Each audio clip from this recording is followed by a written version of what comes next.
سن رہے ہو نا حضور کی حدیث ہے بزرگاں نے دین فرمانے جس کے گھر پتر نہ ہوندا ہوے تیاں نے بیٹیاں نے بیٹا نہیں علماء کرام نے بھی فرمایا اولیاء کرام نے فرمایا حدیث میں پڑھی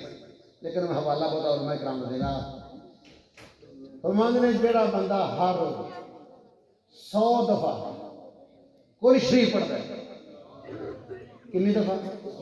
قل هو اللہ احد اللہ الصمد لم یلد ولم یولد ولم یکن له کفوا احد 100 مرتبہ اگر کوئی بندہ ڈیلی پڑھے اگر بیٹیاں نہیں تو رب ضرور بیٹا عطا کر دے گا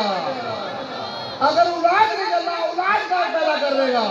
اگر انسان کا یقین ڈگمگاتا ہے وہ سچا ہے وہ سچا ہے وہ سچا فرمایا اگر 100 باری قل شریف تو پڑھ تیرا یقین کامل ہو جائے گا اللہ تبارک تعالیٰ سمجھنے کی توفیق عطا فرمائے قبلہ ترویر صاحب کو بیان فرمائے